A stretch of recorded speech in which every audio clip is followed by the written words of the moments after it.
हमारे एंकर आपसे पूछना चाह रहे हैं कि ये जो एटकिन बेसिस फाइनल किया गया है, आज तक चंद्रयान से पहले यहाँ कोई और पहुंचा है? नहीं, ये जो सतह जो पर्टिकुलर स्पॉट डिसाइड किया गया है, ये एक ऐसा स्पॉट है जहां पे आज तक कोई देश, किसी भी देश का कोई भी मिशन यहाँ पे लैंड नहीं कर पाया। अटेम्प्ट किया है किसी ने?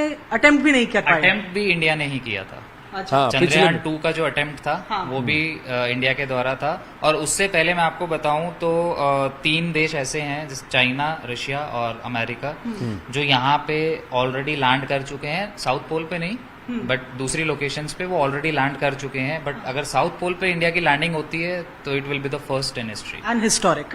बिल्कुल हिस्टोरिक। क्या आपने बताया कि इस तरीके के कुछ मिशन होते हैं तो जाहिर तौर पर सब कुछ वेक स्टडीज के लिए नहीं जाता, सिस्टमैटिक तरीके से कुछ चीजें होती है जिसके लिए भेजा जाता है। चंद्रयान 3 की अगर बात करें, क्या कुछ एक्सपेक्ट करना चाहिए इस मिशन से? क्या कुछ स्टडीज सामने आ सकती हैं? बिल्कुल। जब भी आप कोई मिशन भेजते हैं कहीं पे, तो आपके एम डिसाइडेड होते हैं पहले से कि हमें इन पर्टिकुलर फील्ड की स्टडी करनी है। ऐसे ही चंद्रयान 3 के लिए भी अलग अलग हमने, आप सेंसर मान लीजिए, डिवाइसेस मान लीजिए, हमने डिवाइसेस वहाँ पे लैंडर में, रोवर में लगा के भेजी हैं, जिनको जब वो वहाँ पे जाएंगे, लैंडर जब लैंड करेगा उसकी डिवाइसेस अपना काम करेंगी, रोवर जब बाहर निकलेगा उसकी डिवाइसेस अलग काम करेंगी। और ये रिलेटेड हो सकती हैं कि चंद्रमा की सतह की स्टडी करना, चंद्रमा पे जो कंपन जो होती हैं, सीस्मिक डिवाइसेस है चंद्रयान 3 में? टोटल इसमें 6 डिवाइसेस हम भेज रहे हैं। 6 में से एक जो है ऑलरेडी उसने अपना काम शुरू कर दिया है। जो मून ऑर्बिट से हम बात करें, तो वो ऑर्बिटर स्टडी करने वाला है। अच्छा, एक ऑलरेडी डिवाइस जो है वो काम ऑलरेडी डिवाइस जो है वो प्रोपल्शन मॉड्यूल जिसे हम बोलते हैं, जो जिस हिस्से से विक्रम लैंडर अलग हो चुका है, उस हिस्से में वो डिवाइस लगी। प्रियंका, उनसे पूछिएगा ऑलरेडी अपना काम वो जो पिछली बार का ऑर्बिटर है, क्या वो ऑर्बिटर अभी भी सक्रिय है? उसकी क्या भूमिका होगी? पहुंचने के बाद, लैंड करने के बाद अपना काम शुरू करेंगे। जो पिछली बार चंद्रयान 2 की जब हम बात कर रहे हैं, तो जो ऑर्बिटर उस वक्त था, क्या वो अभी भी सक्रिय है?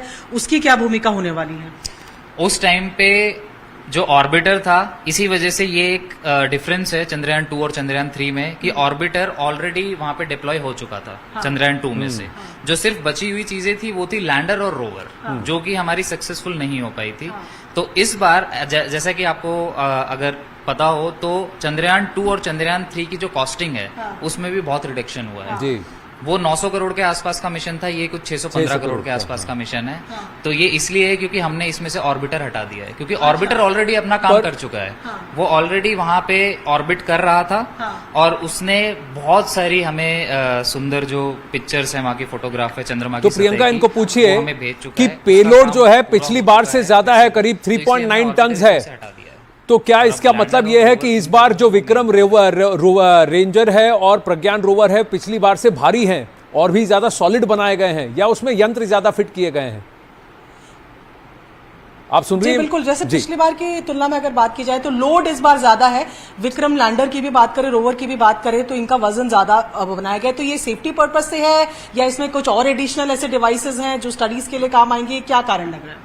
एक तो इसको थोड़ा और मजबूती देने के कारण इसमें एडिशंस किए गए थे। क्या ये पिछली बार की जो लैंडिंग सॉफ्ट नहीं पाई थी, उससे भी एक लेसन है? जी, उससे एक लेसन है, क्योंकि जब आप किसी चीज को स्ट्रांग बनाते हैं, मजबूत बनाते हैं, या तो आप मटेरियल चेंज करते हैं या फिर आप उसका वजन थोड़ा बढ़ाते हैं, थोड़े और स्ट्रांगनेस के लिए थोड़ी और चीजें ऐड करते हैं। तो जैसे रोवर की अगर मैं बात करूं, कुछ 26 किलो के आसपास का ही हमारा रोवर रहेगा जी। और लैंडर अलग है, उसके लेग्स को मजबूत बनाया गया है, तो इसलिए जो पेलोड है इसका थोड़ा सा वजन बढ़ा है।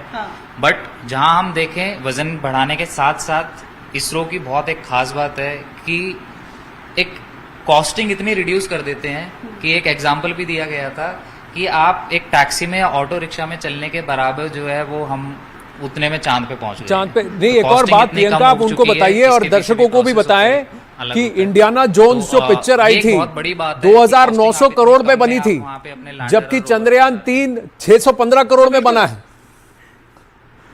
तो आप समझ रही है? तो देखिए, हमारे एंकर आनंद जो है वो बता रहे हैं कि इंडियाना जोन जो मूवी आई थी उसका बजट इतना हाई था, 2900 लगभग शायद करोड़ बता रहे हैं। हाँ, 2941 करोड़, 615 करोड़ के लगभग, और 615 करोड़। एक आप इनसे प्रश्न एक और पूछिए प्रियंका। कंपेयर कर रहे हैं तो एक हॉलीवुड मूवी से भी ये विज्ञान, ये जो विक्रम रेंजर है, ये अपनी गति धीमी कैसे करेगा और कितनी गति तक ये इंपैक्ट झेल सकता है? जब अगर मून के सरफेस पर एक पर्टिकुलर फोर्स से अगर वो लैंड भी करता है, पिछली बार के मुकाबले कितना वो झेल सकता है ताकि वो फिर भी टिका रहे? और अगर हॉरिजॉन्टली अगर गिरता भी है तो क्या ये अपने आप सीधा होने की क्षमता रखता है, वर्टिकल होने की, अपनी टांगों पर खड़े होने की क्षमता रखता है?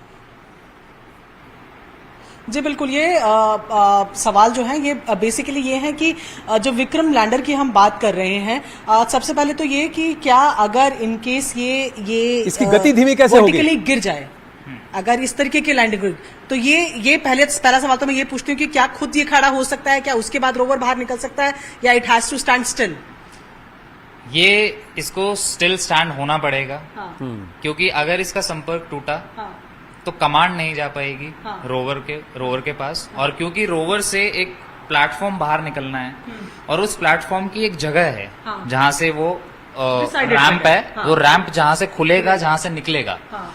तो उसके लिए उसका डिजायर्ड पोजीशन में कि हाँ। जो पोजीशन हमें चाहिए उसका उस पोजीशन में वहां पे खड़ा होना जरूरी है। हाँ। क्योंकि अगर वो टेढ़ा हुआ या गिर गया किसी तरीके से, तो रैंप तो आप मान लीजिए कि एक बार को चलो निकल आए, हाँ। बट रोवर बाहर कैसे आएगा? और हम नेगेटिव क्यों सोचें?